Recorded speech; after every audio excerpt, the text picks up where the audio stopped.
Good morning and welcome to Face the Nation. We have a lot to get to today, and we're going to begin with Senate Judiciary Committee Chairman Lindsey Graham. He joins us from Germany, where he is attending the Munich Security Conference. Good to have you with us, sir. I want to get right to this conversation my colleague Scott Pelley had on 60 Minutes with former acting FBI Director Andrew McCabe, where he described a conversation about the 25th Amendment, the mechanism through which to push the president out of office. And he said it was brought up to him by the Deputy Attorney General, Rod Rosenstein. Listen in. A discussion of the 25th Amendment was simply Rod raised the issue and discussed it with me in the context of thinking about how many other cabinet officials might support such an effort. Rosenstein was actually openly talking about whether there was a majority of the cabinet who would vote to remove the president. That's correct. Counting votes or possible votes. What seemed to be coursing through the mind of the Deputy Attorney General was getting rid of the President of the United States. Well, one way or another. I can't confirm that, but what I can say is the Deputy Attorney General was definitely very concerned about the President, about his capacity, and about his intent at that point in time. How did he bring up the idea of the 25th Amendment to you? Honestly, I don't remember. It was just another kind of topic that he jumped to in the midst of a wide-ranging conversation. Seriously? Have you Yeah. Just another topic? Yeah. Senator, that's a tremendous allegation to make. Have you ever asked Rod Rosenstein if, in fact, that conversation happened? Well, he's publicly denied it, but the whole point of Congress existing is to provide oversight of the executive branch. So through good reporting by 60 Minutes, there's an allegation by the acting FBI director at the time that the Deputy Attorney General was basically trying to do an administrative coup, take the president down through the 25th Amendment process. The Deputy Attorney General denies it, so I promise your viewers the following, that we will have a hearing about who's telling the truth, what actually happened. Mr. Cabe, you remember, was dismissed from the FBI for leaking information to the press, so you got to remember the source here. But the entire 2016 election needs to be looked at. Mueller's doing his part to look at Trump. Apparently it's going to be up to Congress to look at what the FBI and DOJ did regarding abuses of power against President Trump. There's been some parsing, though, of whether these were extended discussions versus conversations about the 25th Amendment. Do you know whether those conversations have taken place? No, but I think everybody in the country needs to know if it happened. It's stunning to me that one of the chief law enforcement officers of the land, the acting head of the FBI, would go on national television and say, oh, by the way, I remember a conversation with the Deputy Attorney General about trying to find if we could replace the president under the 25th Amendment. We're a democracy. People who enforce the law can't take it in their own hands. And was this an attempted bureaucratic coup? I don't know. I don't know who's telling the truth. I know Rosenstein's vehemently denied it, but we're going to get to the bottom of it. I do know there was a lot of monkey business about FISA warrants being issued against Carter Page, about dossiers coming from Russia that were unverified. Mr. Mueller is going to look at the Trump campaign, as he should, to see if they violated any laws during the 2016 election. And I'm going to do everything I can to get to the bottom of the Department of Justice, FBI behavior toward President Trump and his campaign. But by even framing it as you just did there, Senator, are you concerned that by investigating the investigators, you are adding to some damage of the credibility of the FBI? Quite the opposite. If it happened, we need to clean it up. The FBI has gotten off track in the past. It's one of the greatest organizations in the world. The Hoover years have proven to be pretty dark periods for the FBI, the latter part of the Hoover days where politicians were being blackmailed. There's no organization beyond scrutiny. There's no organization that can't withstand scrutiny. And the FBI will come out stronger, but we got to get to the bottom of it. What are people to think after they watch 60 Minutes when they hear this accusation by the acting FBI director that the Deputy Attorney General encouraged him to try to find ways to count votes to replace the president? That can't go unaddressed, and it will be addressed. That's what oversight is all about. Will you subpoena McCabe and Rosenstein to appear? How can I not, if that's what it takes? I mean, you're doing your job. The First Amendment allows you to ask questions of the most powerful people in the country. I know he's selling a book, and we need to take with a grain of salt maybe what Mr. McCabe is telling us. But he went on national television and made an accusation that floors me. You know, I can imagine if the shoe were on the other foot, we're talking about getting rid of President Clinton. It'd be front page news all over the world. Well, we're going to find out what happened here, and the only way I know to find out is to call the people in under oath and find out, through questioning, who's telling the truth, because the underlying accusation is beyond stunning. I want to play another clip from that interview for you. What was it specifically that caused you to launch the counterintelligence investigation? It's many of those same concerns that cause us to be concerned about a national security threat.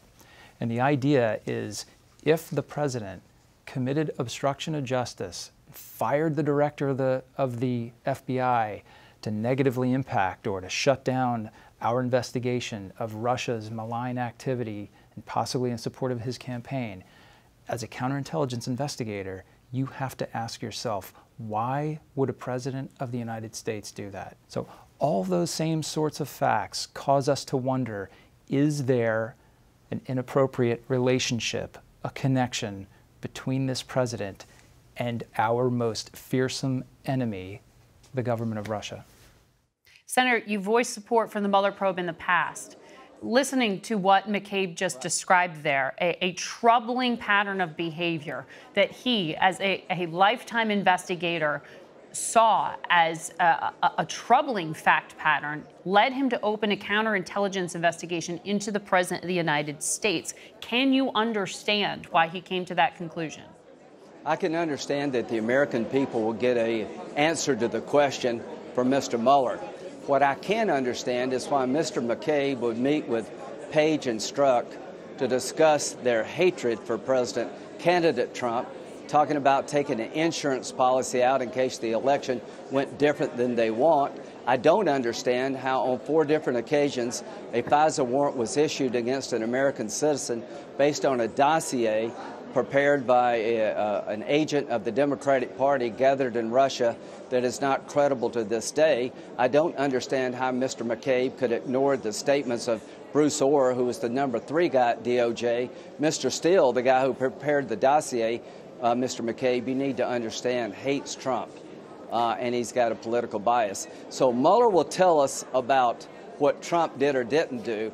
I'm going to tell the country about McCabe and the people at the Department of Justice and how they behaved. Did they take the law in their own hands? Did they abuse the FISA warrant process because they had a political agenda? Did their hatred of Trump go so far that they abandoned their role of being law enforcement agents and become advocates for a political cause? We're going to get to the bottom of that, and Mueller will tell us about Trump.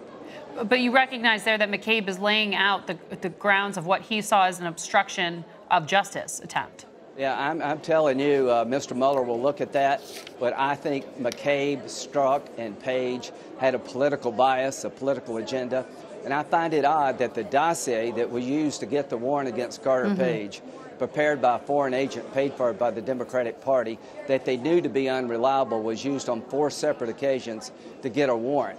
And I want to know why Comey told the president, here's the dossier, we've got it, we can't verify any of it, we want you to know about it. And that same document was used by the FBI and the Department of Justice under oath to tell the court, this is reliable information, give us a warrant based on this document. I hope your viewers understand that the rule of law works both ways. Somebody's got to watch those who watch us.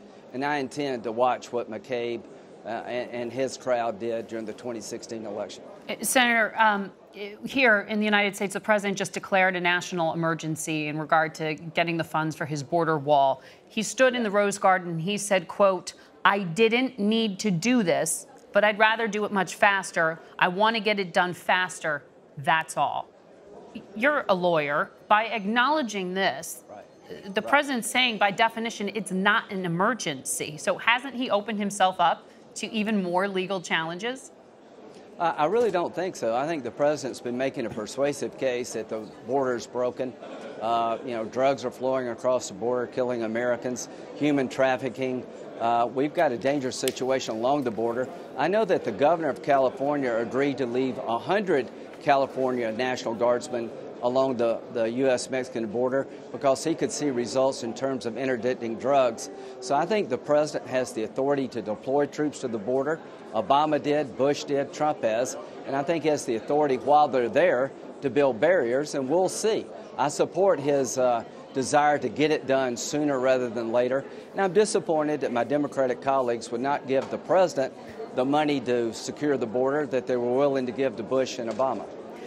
In terms of getting those funds, though, through this emergency action, there's about $3.6 billion of it that could come from military construction efforts, including construction of a middle school in Kentucky, housing for military families, improvements for bases like Camp Pendleton and Hanscom Air Force Base. Aren't you concerned that some of these projects that were part of legislation that you helped approve in Congress are now going to possibly be cut out? Well, the president will have to make a decision where to get the money. There's about $880 million already appropriated that can deal with barriers and drug court orders. But let's just say for a moment that he took some money out of the military construction budget. I would say it's better for the middle school kids in Kentucky to have a secure border. We'll get them the school they need, but right now we got a national emergency on our hands. Opioid addiction is going through the roof in this country. Thousands of Americans died last year and dying this year because we can't control the flow of drugs into this country, and all of it's coming across the border. So through the ports dangers of entry, presented by a according broken to border, to to Customs me, and Border Patrol, though. But both. It's both. It's not just one. For every one we get, God knows how much we miss. All I can say is I've been working with Democrats since 2006. In 2013, we appropriated $9 billion for border security barriers. I thought it made sense then. I think it makes sense now. Don't you think Congress has ceded too much power to the executive branch? Do you think that you need to more sharply define what constitutes a national emergency so that future presidents can't interpret it as they like? Good question. I think that every member of Congress has watched 3 presidents send troops to the border: Bush, Obama, now Trump. Not one of us have complained about deploying forces to the border to secure the border. It's pretty hard for me to understand the legal difference between sending troops and having them build a barrier. What disappoints me is on President Obama's watch, as a Republican, I voted for a $44 billion border security package, $9 billion of which included barriers.